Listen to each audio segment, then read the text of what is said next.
What's up everyone, arCtic here, bringing you guys my third video here at the Razer Academy.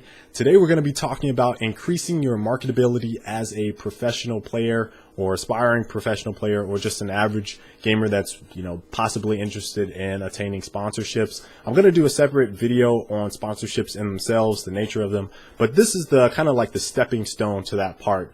And a lot of my videos are not really geared towards, improving your in-game gameplay, but more so in fine-tuning your mental aspects and understanding esports, understanding the culture, and basically improving your approach, just mental outlook on competitive gaming and doing those types of things. So when I say increase your marketability as a player, what I'm talking about is creating value for yourself, for potential sponsors, and maybe you want plane tickets paid for, travel stipends, or maybe you want free products, whatever the case may be. This is kind of like the stepping stones of what I'm going to be talking about. So one of the very, very first things that you need to kind of think about is that when you want to create value for yourself and be more marketable, you have to have some type of influence over your audience, over your fans, whether it be, some fans of your team, supporters, just people in general. You have to have some type of influence over their decisions, whether it be very large or very minuscule. It doesn't really matter. People are looking for, when I say people, companies are looking for your potential influence, so that people will be interested in their product. So you have to understand that very, very first and foremost, you have to understand that. So the things that you can kind of do to get yourselves into that mode is establishing your presence on social media sites. That's a great way. And social media, it kind of goes beyond Facebook and Twitter. I know a lot of people think, oh, Facebook, that's social media. It kind of goes beyond that. So, it's YouTube, it's Twitch TV, it's OWN TV, it's wherever you're live streaming at, wherever you can broadcast to people. That's where you want to be involved. That's where you want to have the most impact. So establishing social media is very, very important.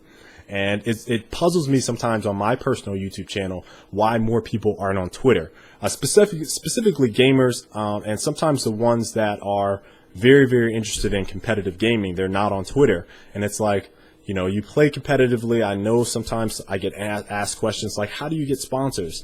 And they don't know the basic steps. So having a Twitter, having a Facebook page for your team, having a YouTube channel, having a Twitch TV channel, those are all very, very important. And the reason is because of that metric number, that number. So you want to have like some type of metric that you're keeping track of, whether it be, Google Analytics for websites, or subscriber numbers, or, how many views your videos get, your Facebook fans, how much they interact with you. Twitter is kind of hard to track. There's certain tools you can use to track that, like Crowd Booster, or what's the other one? Clout, I think, is a good one. But having some type of metric where you can compile information together and kind of look and track and see what's good, see how people are reacting to you, is really important. Now, certain ones have to have a specific plan. YouTube, for example, what I did, I didn't really go into it with the idea that I wanted to make my YouTube channel into something that was going to increase my marketability as a player. My goals in YouTube were to educate people on various aspects of the game that I played, whatever it may be. And when I started in 2010, I had a new goal of making product reviews, because I felt like at the time, I could provide valuable information as a competitive player, and as someone that used a lot of products in that space, in technology space, and for gaming specifically, that a lot of people would be interested in what I had to say. So YouTube, when I started in 2010, I wanted to get a lot of product reviews, and I had to build up a portfolio. So first and foremost, I started with people that I knew. So, Razer was one of them. Some other companies were also involved, peripheral companies, controllers. I mean, just a lot of stuff that I did to get myself in the door. And I started writing, and I started doing a lot of stuff to help people. And what that inadvertently did is built a following. People were interested in what I had to say about X product, or what I had to say about X game. It didn't really matter, but that I established some type of value to the person that was watching what I was doing, and that was very important to them. So, you know, understanding that you have to go into these with a specific goal in mind when you're making social media is really important. And, you know, Twitter was the same way. I wanted to interact with people a lot better, a lot faster. I wanted it to be instant and I could see them, and they could kind of have a two-way conversation with me. That was the idea behind that. Again, it was not to necessarily become more marketable. It was just I wanted to interact with people that supported our team. So when I mean this in the most sincere way possible, do not try to make it like, you know, a money grab game. It's not about that at all. It's about building relationships. So understand that. So moving on, your appearance matters, and whether or not you believe it, don't believe it, do believe it. As the gamers, you know, we have this kind of stigma, negative stigma, where we're all out of shape and we don't know anything about eating healthy or being healthy.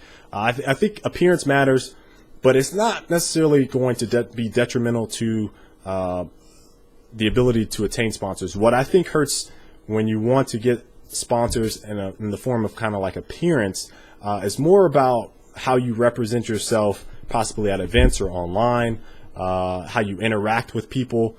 You know, if you're the guy that is, maybe you're the best Halo or best Gears of War, best Call of Duty player ever, but you are just constantly in game talking trash to people, just derogatory terms are just flying out of your mouth nonstop. You're teabagging everybody.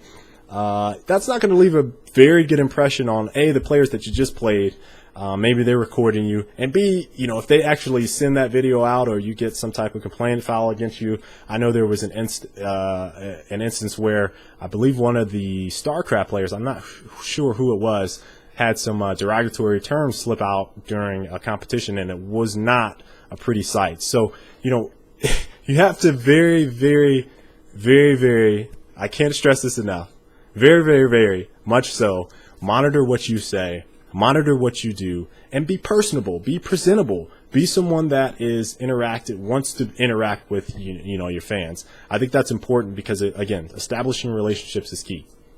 So the last thing I want to end with is the ability to track results and, you know, compile that and put it into some type of format so that, you know, when you approach someone, you know what you're doing. So just to give you guys just some general numbers of some teams that are sponsored by Razer. You've got Team Dignitas. They have 19,000 Facebook fans. They have 15,000 followers on Twitter. Their YouTube channel, I don't know if they post a lot of videos. They only have about 2,000 subscribers on YouTube. I imagine they're on Twitch. They probably have a Reddit. Their website is huge. They've been around for a while. Another one, Quantic Gaming. I know some of those guys pretty well. Facebook, they have 5,300 fans. Their Twitter following is at about 8,500.